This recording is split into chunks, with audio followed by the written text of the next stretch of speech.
Bonjour et bienvenue dans la cuisine du Palais des Saveurs. Alors, quand je pars en vacances quelque part, je ramène toujours des spécialités, des gourmandises, des produits de terroir. Et là, dans ma valise, j'ai ramené des pélardons, bonjour l'odeur, je sais, et des oignons doux, des cévennes. Donc, je vous propose de réaliser aujourd'hui des tatins d'oignons doux des cévennes et leurs bonbons de jambon cru au pélardon.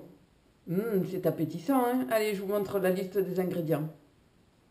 Alors pour cette recette, il me faut 2 oignons doux des Cévennes, des herbes de Provence ou du thym.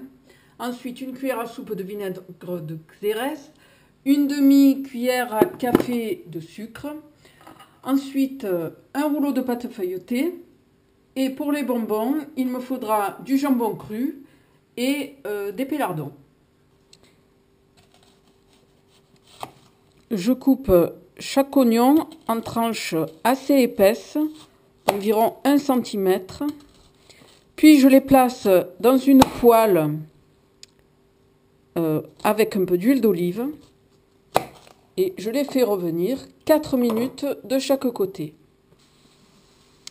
Pendant la cuisson de mes ails, je découpe des carrés de papier aluminium que je beurre ainsi que des cercles à pâtisserie.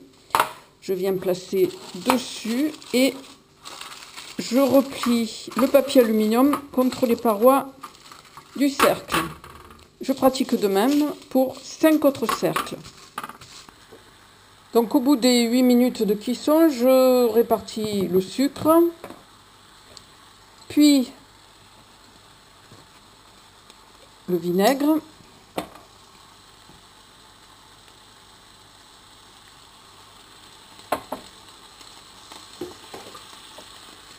et un peu d'herbe de Provence et je laisse cuire à feu doux pendant 7 minutes. Je découpe ensuite des cercles un peu plus grands que les cercles à pâtisserie. Au fond de chaque cercle, je dépose une rondelle, une tranche d'oignon. Et sur chaque tranche d'oignon, je viens déposer un disque de pâte feuilletée. J'enfourne ensuite pour 15 minutes à 180 degrés en chaleur tournante. Pendant la cuisson de ces tartelettes, je réalise mes bonbons au jambon et au pélardon.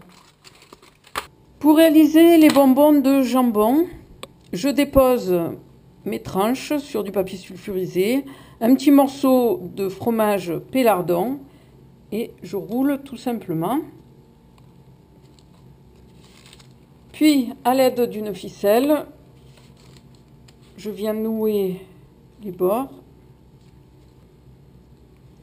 Puis, je passe quelques minutes sous le grill et c'est terminé.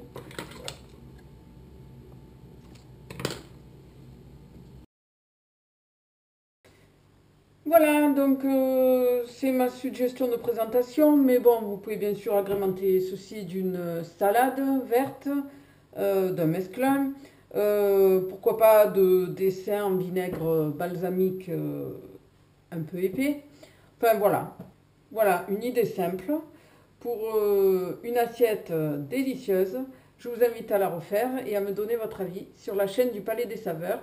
Et aussi, pourquoi pas venir visiter mon blog, vous y retrouverez cette recette et bien d'autres. Je vous dis à très bientôt sur la chaîne du Palais des Saveurs. Merci de votre fidélité. Au revoir et bon appétit.